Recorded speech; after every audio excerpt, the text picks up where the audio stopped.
Kalau ibadah kan yang ditanya apa? Dalilnya, contohnya. Lo antum siapa ngomong dalil? Yang ngerti dalil siapa? Orang yang ngaji Quran sunnah tiap hari, yang khatam Sahih Bukhari Muslim, yang khatam Sunan Abu Daud.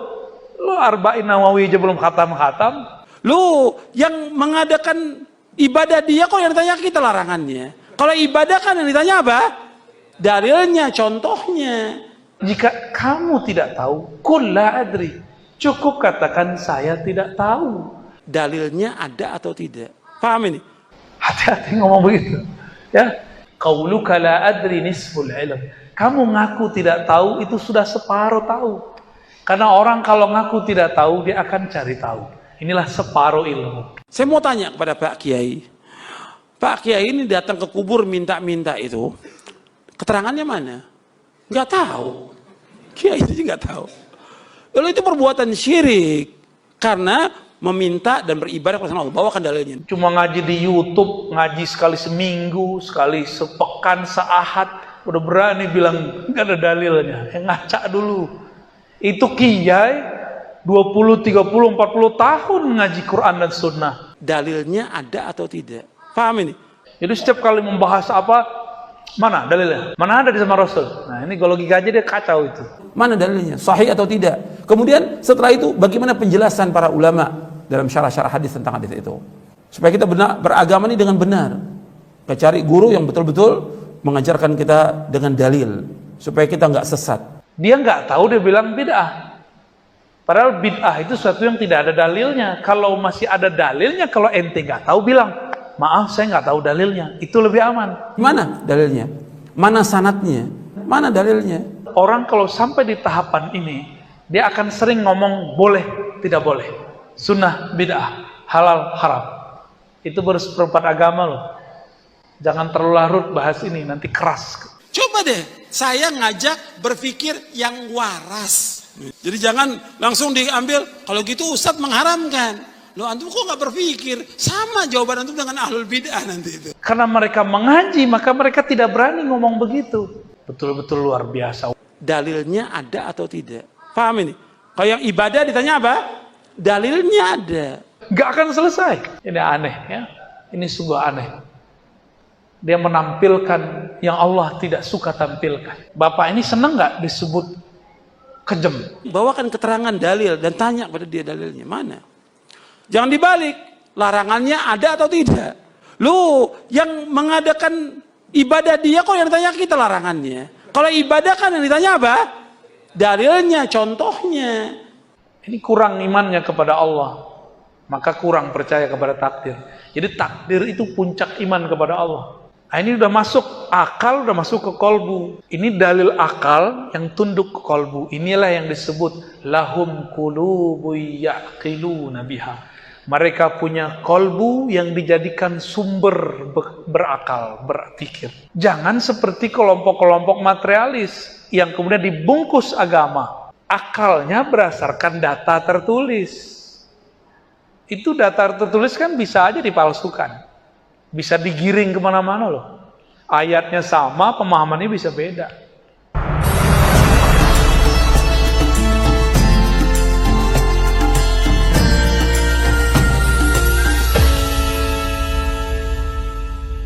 Assalamualaikum warahmatullahi wabarakatuh. Kembali lagi di channel Muslim Cerdas.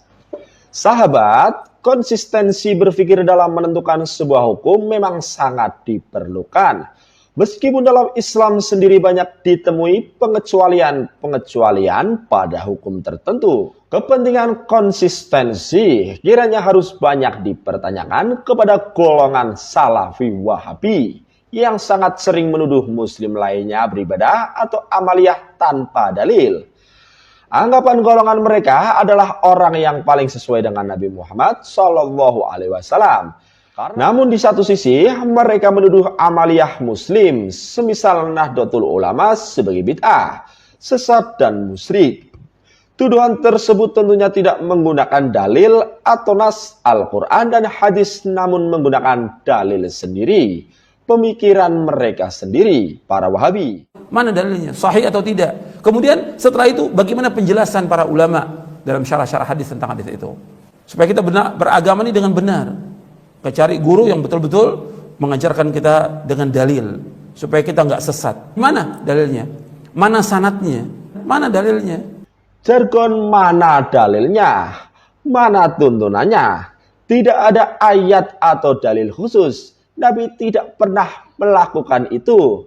Dan lain sebagainya. Itu adalah jargon andalan Wahabi. Menegasikan amaliyah dengan pernyataan jahil tersebut menunjukkan kualitas Salafi Wahabi yang hanya mampu menuduh tanpa bisa mengelak ketika ada dalil. Lu yang mengadakan ibadah dia kok yang ditanya kita larangannya. Kalau ibadah kan yang ditanya apa?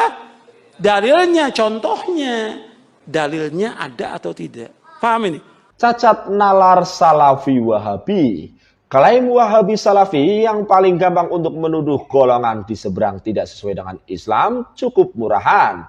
Dengan hanya tidak ada dalil khusus atau Nabi tidak pernah melakukan hal tersebut. Sebagaimana tidak ada ditemui Nabi Shallallahu Alaihi Wasallam membawa maulidibah, al-berjanji dan kitab sholawat lainnya.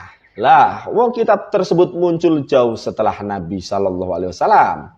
Ustadz Yazid bin Abdul Qadir Jawas juga sering menyerang tindakan spontan dan bentuk kecintaan Muslim kepada Al-Quran dengan menciumnya setelah membaca. Cacatnya, beliau menuduh perbuatan tersebut sebagai bid'ah atau bahkan musyrik karena mencium mushaf Al-Quran.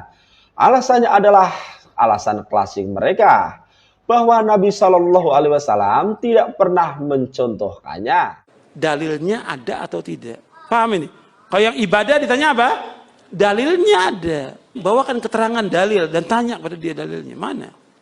Jangan dibalik. Larangannya ada atau tidak? Lu yang mengadakan ibadah dia kok yang ditanya kita larangannya. Kalau ibadah kan yang ditanya apa? Dalilnya, contohnya. Bagaimana mungkin Nabi Shallallahu Alaihi Wasallam mencontohkan untuk mencium mushaf Al-Quran yang mana baru tersusun secara sempurna pada masa Utsman bin Affan sekitar 12 tahun setelah kewafatan Nabi Shallallahu Alaihi Wasallam. Bisa jadi pola nalar Salafi Wahabi adalah kecacatan yang diakibatkan terlalu konstekstual dalam memahami teks Al-Quran atau hadis Nabi Shallallahu Alaihi Wasallam. Otaknya jadi cacat. Coba deh, saya ngajak berpikir yang waras. Jadi jangan langsung diambil, kalau gitu Ustadz mengharamkan.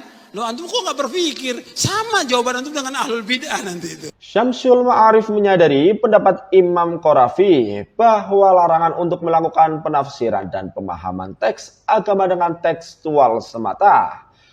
Bahwa cara berpikir tekstual yakni al-jumud ala al-ma'ulat atau statis pada teks teknas, yakni Al-Quran dan Al-Hadis saja bisa mengarah kepada kesesatan dalam beragama.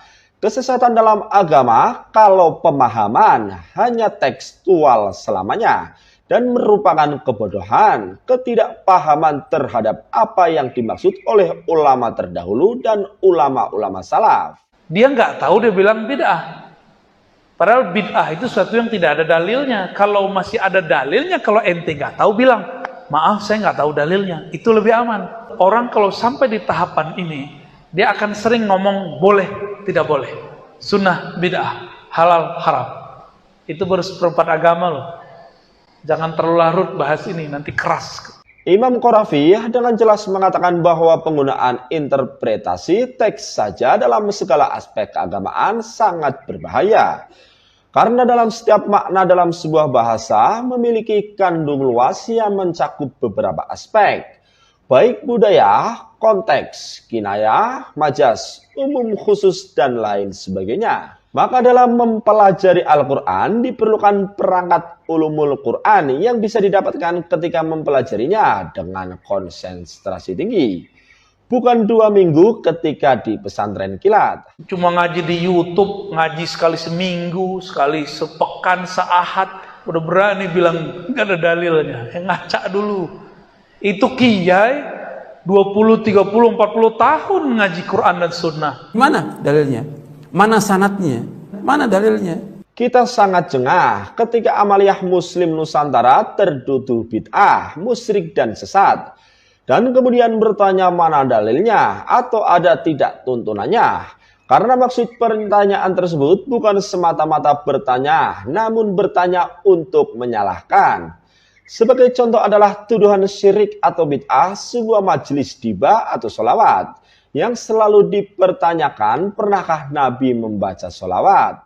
Banyak salawat-salawat yang bid'ah yang dilakukan oleh kaum muslimin. Seperti apa? Salawat Tibul Qulub, salawat Naria, salawat Badar, salawat Al-Fatih. Ini nggak ada. Dan setiap torekot punya salawat sendiri. Berapa puluh torekot yang ada. Ini nggak ada. Salawat-salawat yang diadakan ini semuanya bid'ah. Dan semua salawat nggak ada satu pun riwayat yang menyebutkan dengan lafaz Allahumma sholli ala sayyidina. Nggak ada. Nggak ada Allahumma sholli ala sayyidina Muhammad. Tidak ada satu riwayat, tidak ada. Nggak ada sama sekali. Tentu jawabannya adalah tidak, karena pada masa itu belum ada kitabnya.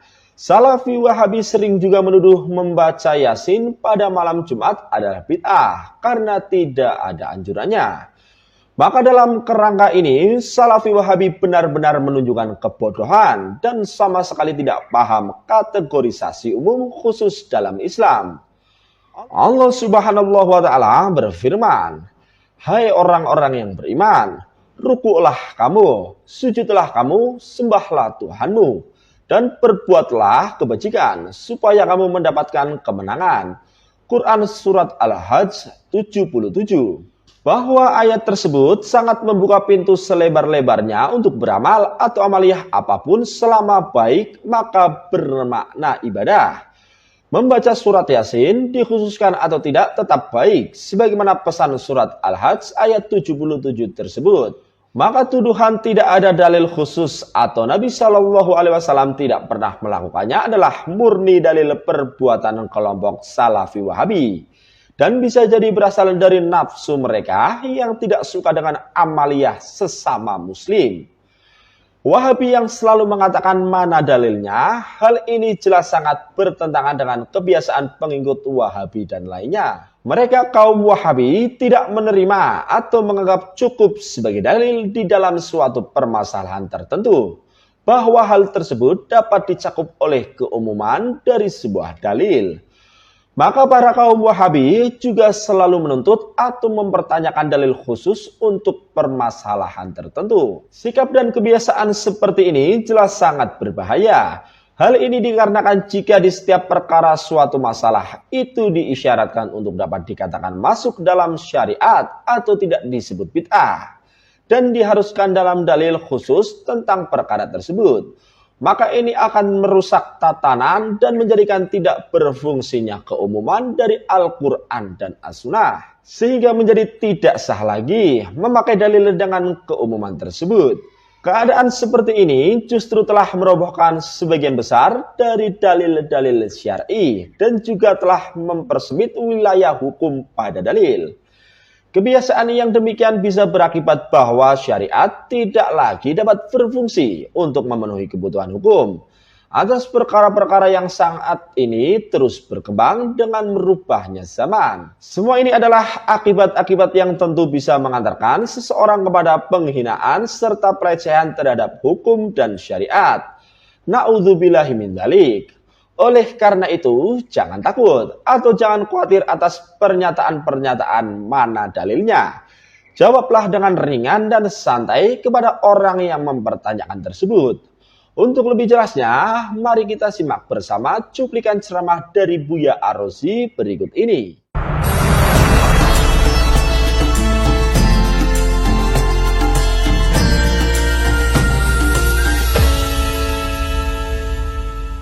Kan benar-benar orang kalau sampai di tahapan ini, dia akan sering ngomong boleh, tidak boleh, sunnah, bid'ah, halal, haram. Itu baru seperempat agama loh. Jangan terlalu larut bahas ini, nanti keras. Orang yang kelamaan mengaji di sini, nanti dia menjadi hukum fikih oriented. Jadi kita nyebutnya fikih oriented. Orientasinya hukum fikih zahir.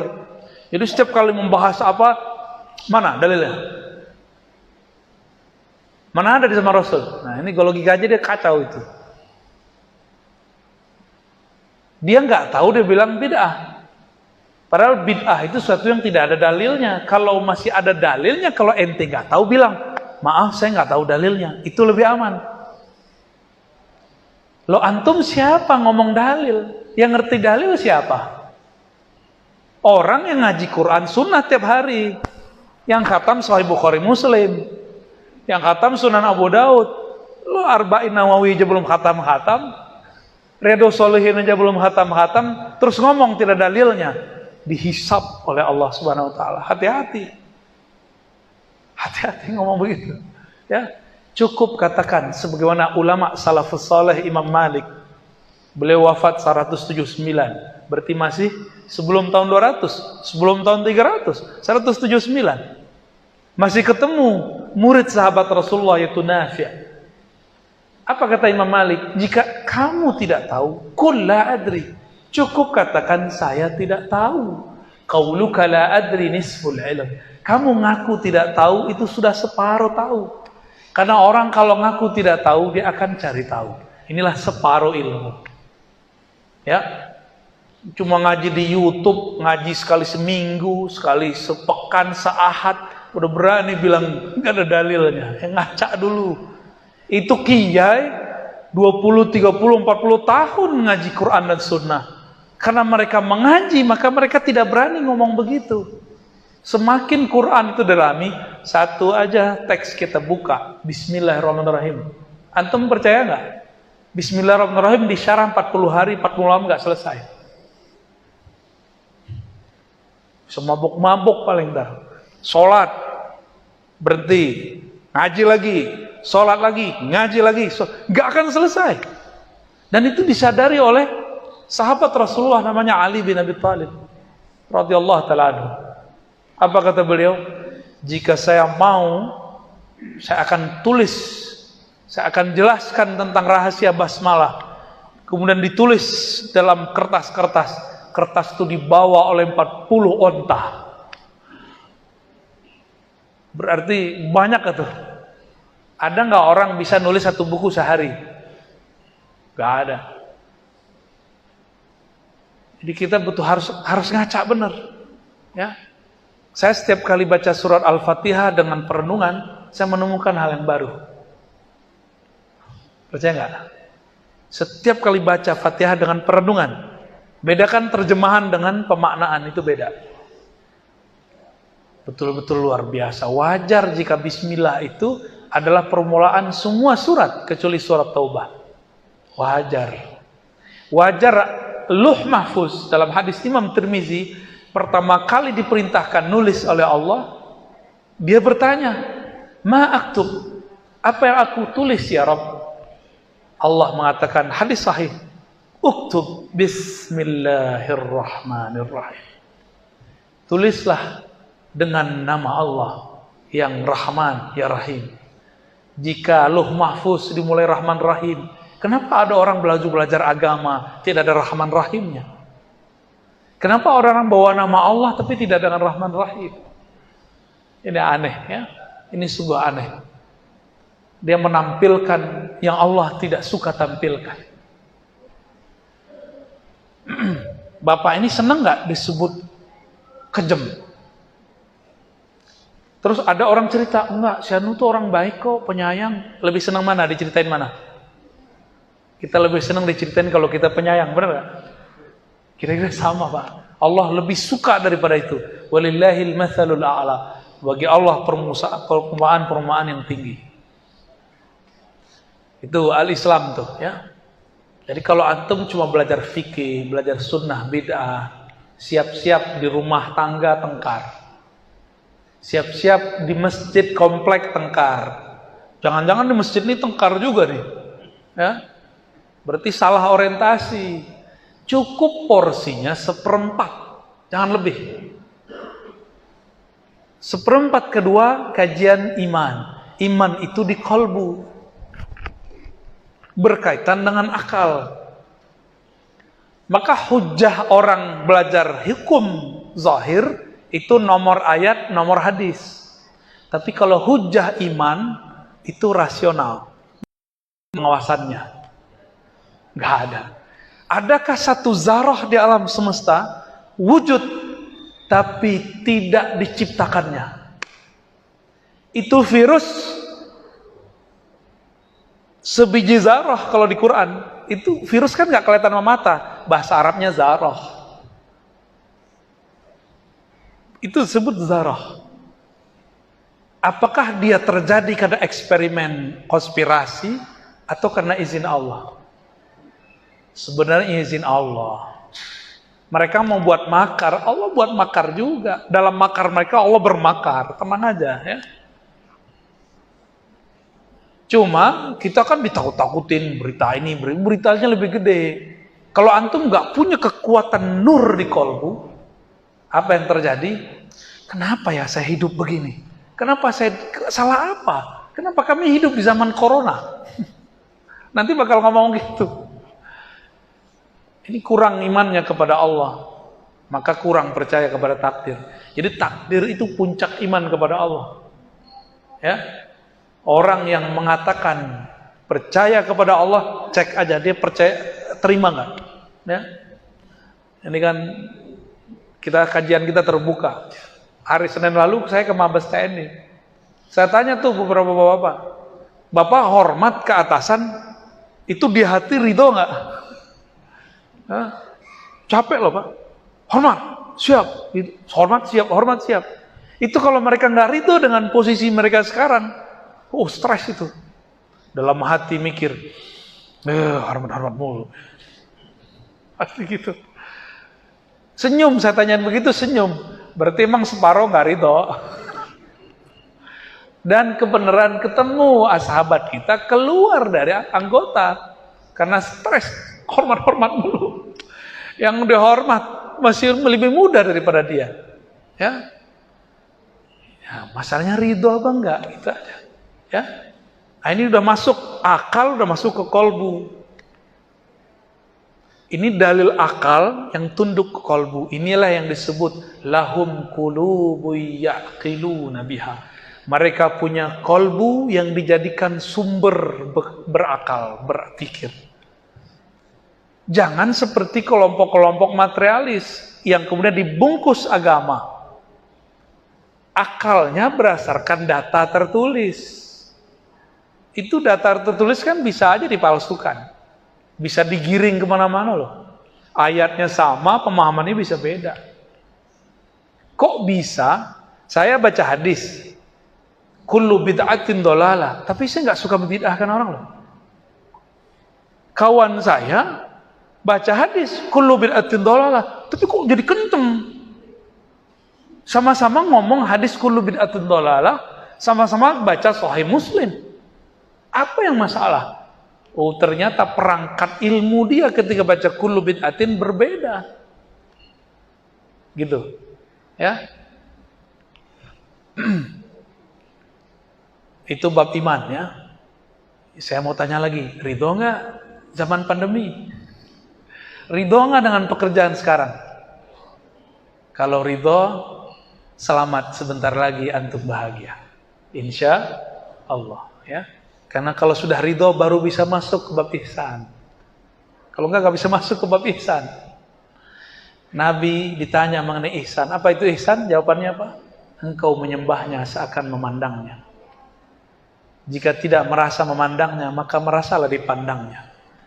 Kalau dikaitkan dengan hadis Nabi yang lain, hadis yang sahih juga, innallaha yanzuru ila qulubikum. Allah memandang ke dalam kolbumu. Berarti lafaz yang kedua itu adalah suasana kolbu. Allah memandang ke dalam kolbu. Jika kolbu merasa dipandang, itulah ihsan level 1. Yang lebih tinggi lagi, bukan hanya merasa dipandang, diperhatikan, tapi merasa seakan-akan bertemu Allah Subhanahu wa Ta'ala. Pertanyaannya, Allah bukan fisik, benar nggak? Allah juga bukan sesuatu yang metafisika yang dibayangkan dalam filsafat, bukan juga. Dalam filsafat, angka-angka itu metafisika. Karena 11 sama 2 Antara Romawi dan Latin beda kan? Ada dengan kita nyebut dua. Dua apa? Begini kan? Tapi kalau dalam Latin, kalau kita nulisnya itu 11. Berarti bukan itulah angka, itu simbol angka. Angka itu ketika ini satu barang, ini barang kedua, ini 2 namanya. Berapa orang di depan? 1, 2. Ini 2. Kalau ditulis tergantung bahasanya, tergantung simbolnya. Maka 2 itu bukan angka. 2 itu masuk ke alam metafisika. Dalam filsafat murni, matematika sudah masuk ke sana. Saya ini S1 akidah dan filsafat, lalu S1 saya yang kedua hadis. Saya ada S1 yang ketiga di Rasa Islamiyah, tapi ngajinya sama ulama Suriah. Tapi 3 tahun nggak selesai. Yang selesai 2 ini. Dulu ngambil bahasa Arabnya aja. Saya belajar filsafat murni. Tapi yang sudah disaring oleh Imam Al-Ghazali. Imam Ghazali mengatakan ada filsafat yang halal, yang mubah, ada yang makruh, ada yang haram. Dia sudah bagi. Saya mau tanya ke antum belajar ilmu fisika nggak? Belajar matematika? Ada namanya teori Pitagoras? Itu filsafat murni. Kalau antum mengharamkan filsafat, lalu menggunakannya, mengaplikasikannya dalam kehidupan, selamat, Anda telah memakan filsafat. Lalu Anda haramkan apa yang Anda makan.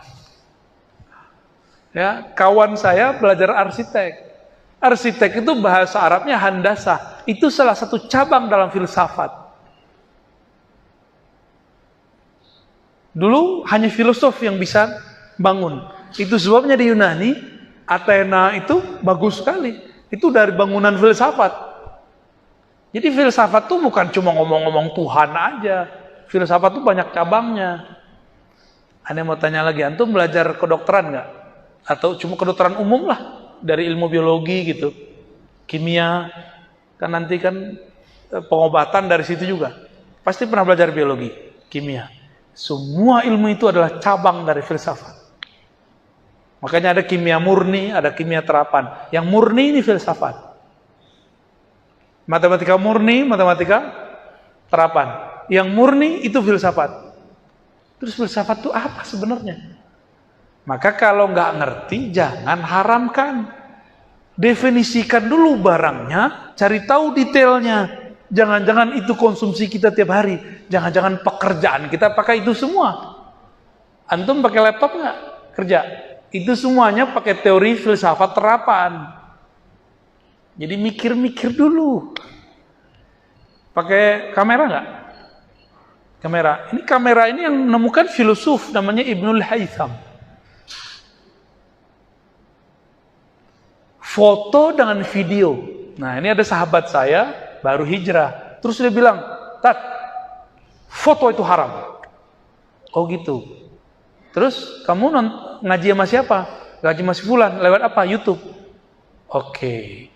YouTube itu ada videonya atau suaranya doang?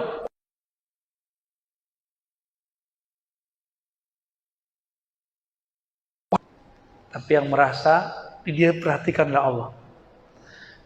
Antum kalau kerja ada CCTV, gimana? Jadi rajin nggak? Jadi rajin. Kalau nggak ada CCTV, santai. Kira-kira begitulah orang-orang yang merasa dilihat oleh Allah. Tapi itu baru satu bab, namanya bab jalal. Allah maha mengawasi dengan keperkasaannya. Jadi kita kayak grogi diperhatikan. Tapi ada bab diperhatikan oleh kekasih. Pernah nggak jatuh cinta seseorang, lalu dari jauh kita merasa diperhatiin? Seru nggak? Wah, asik sekali. Nah, kalau ihsan yang ini, yang enaknya yang ini, yang tadi itu yang nggak enaknya. Jadi ihsan ini ada 2 bab. Ada bab khauf, ada bab raja. Ada ihsan bab takut diperhatikan, ada ihsan bab senang diperhatikan. Nah, dan itu hanya diperoleh dengan 2 cara. Mengenal Allah dan yang kedua berzikir mengingatnya. Baru rasa itu muncul. Kalau yang pertama, yang level tertinggi, yaitu merasa memandangnya, ini ilmu masih dirahasiakan, ya. Nanti mungkin beberapa kajian saya buka. Kita tahan dulu, karena itu butuh banyak kali pertemuan, ya, dan gak cukup ngaji, dia ada prakteknya. Nah, lebih kurang segitu dulu. Udah jam berapa nih? Ya, mohon maaf atas keterlambatannya. Semoga pertemuan ini diberkahi diridhai Allah. Jika salah itu salah saya, jangan dikaitkan dengan guru, aliran, kelompok, atau dikaitkan dengan Allah. Jika benar, pujilah Allah Subhanahu wa taala. Sallallahu ala Nabi Muhammad. Assalamualaikum warahmatullahi wabarakatuh. Khair pada Buya Rozi. Baik, mungkin ada